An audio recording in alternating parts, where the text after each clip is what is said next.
I've watched hundreds of NBA games in my life, but when it comes to pure hostility, one night stands apart from all the rest.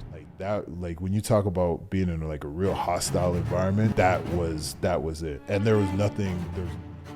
It was a cold night in December, but there was nothing festive about this game. You had to become it. Listen, I always talk about the game in Cleveland when we went back. I've never saw that before in my life. Yeah. I've never seen hate up close and personal like that. Basketball is supposed to be simple, the game we all love. But on this night, it felt like something far more dangerous. I've never seen fans that mad at a person, like from people trying to throw batteries on the court. We had somebody try to grab an officer's gun. Ladies and gentlemen, this was the night LeBron James truly feared for his life.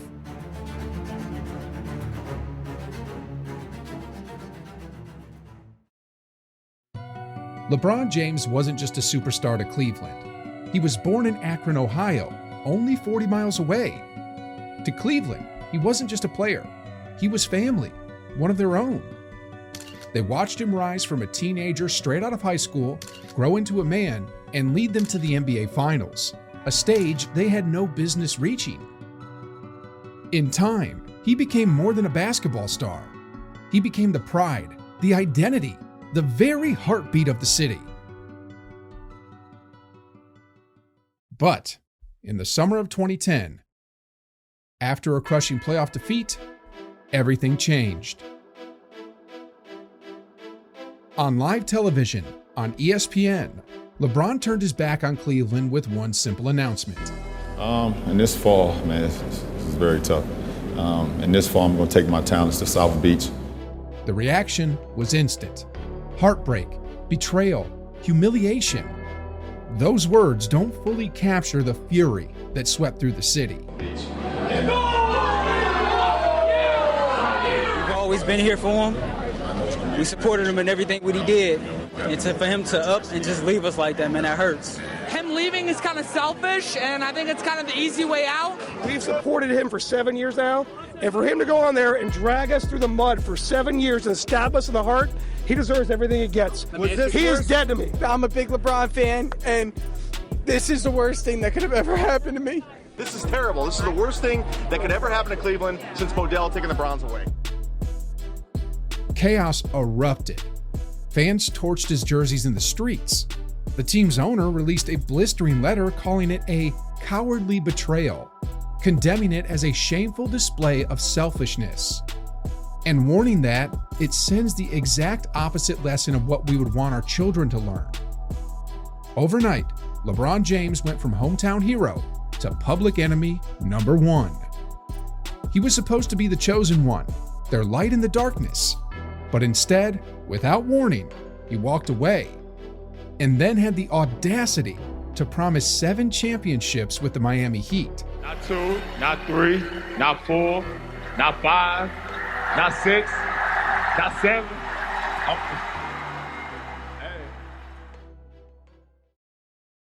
You ever Google yourself and realize there's way too much of your personal info just floating around online? That's because of data brokers. Sketchy companies that collect your name, address, phone number, and sell it to whoever it wants.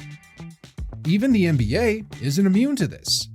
Several of the platforms streaming their games can get access to your data and profit from it. This is why I want to take a moment to thank today's sponsor, Delete Me. They found my info on a bunch of random data broker sites and started removing it. All I had to do was sign up and fill out a quick profile. Now when I check my dashboard, I can actually see how many pieces of personal info they have removed so far. It's kind of crazy how much was out there without me even knowing. If you've ever posted online, signed up for stuff with your real name, or even just run a side hustle or business, your info is probably out there too. Delete Me helps clean that up and gives you way more control over what people can find out about you. Go to joindeleteme.com/hoopreports today and use the code HoopReports for 20% off. Take control of your info before someone else does.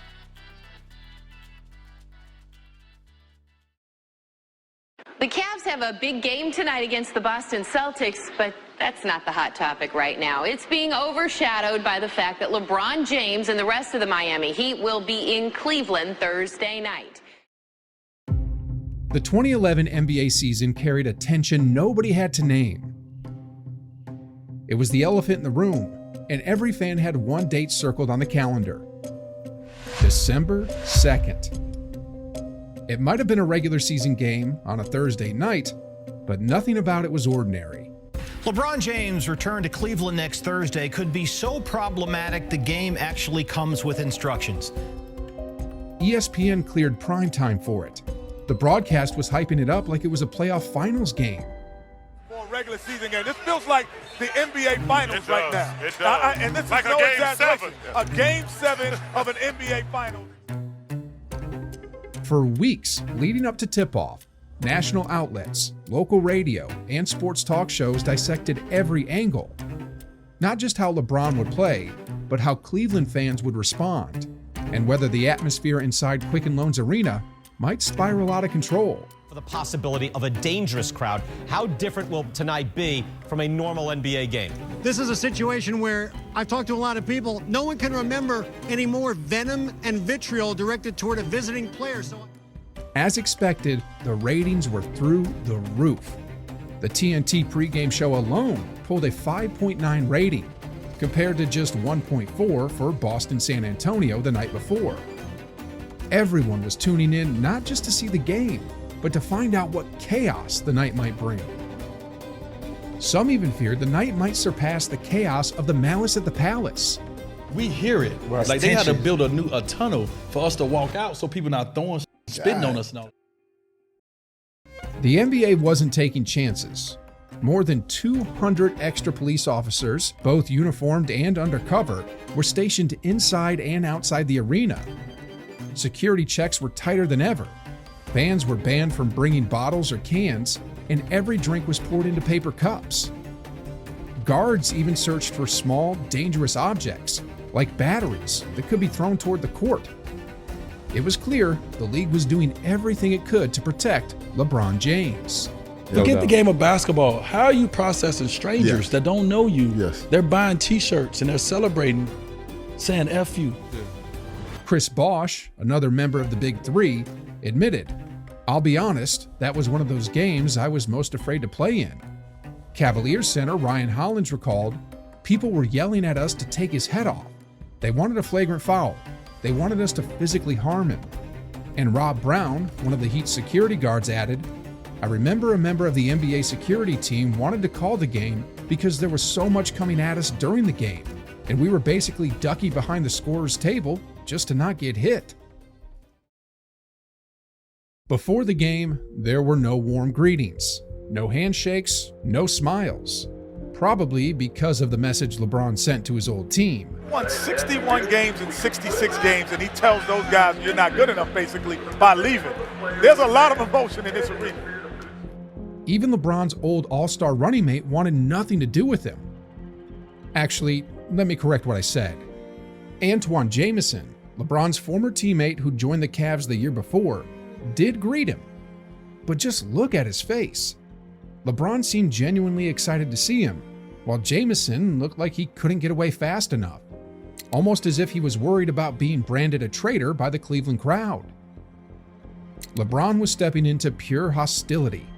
Not the players, not the broadcasters, not even the league itself had ever experienced a level of hate quite like this. I didn't grow up in the times like where our parents can tell us about the hate that they experienced by being black in America. I didn't grow up in those times, but I grew up in the times where I went back to Cleveland with LeBron.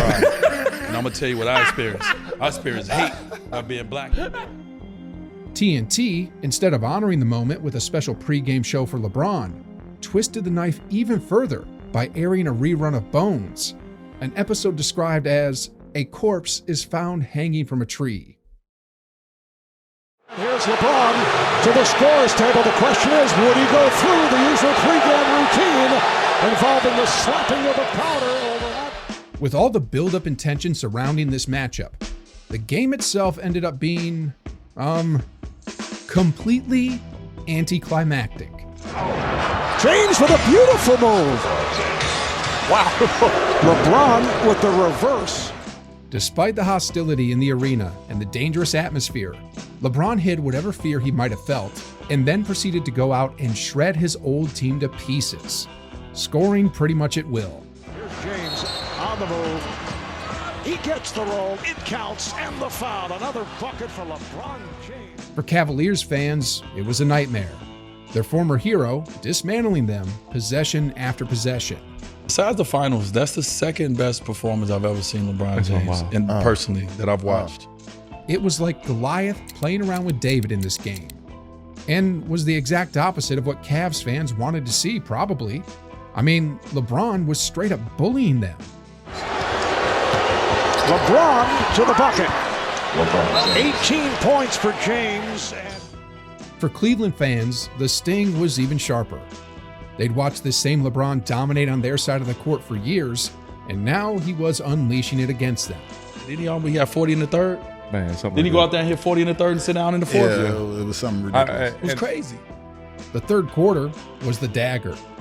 24 points in a single frame, blowing the game open so completely that he didn't even bother stepping onto the floor in the fourth. Here's James on the move, past Williams, it counts and the foul. At times, it was as if he was playing a solo game of horse, hitting impossible shots, smirking at the Cavs bench, and soaking in every second of it. Here's Wade, kicking it over to James, yes, and the foul. Oh, man. Wow. Bro, it was, and that man came out and had 38 in the third. I was like, this is special. Man, with a smile. Anticlimactic was what this game was. I mean, for weeks they built it up like it was going to be a Game 7, only for it to turn into a blowout that was basically over by the third quarter. The actual danger of the night, however, was absolutely real. It wasn't just boos and it wasn't just I hate yous. It was the look on people's faces. It was the things that was coming out of their mouths and like how raged they were, like in anger. The arena shook with hate all evening. Quitness, LaQuit, beg for mercy. Everywhere you looked, the hatred was plastered on signs and shirts, and the arena thundered with hostility all night long. Was it that atmosphere for the whole time, like the hours? Whole time, like from the time we ran to the arena to the time we left, it was just boos and yells, F LeBron, LeBron, you suck. After the game, LeBron was immediately surrounded by 3 personal bodyguards, shielded with a human tunnel of security officers. The NBA wasn't willing to take any chances of him getting hurt, so reporters weren't allowed to approach him courtside.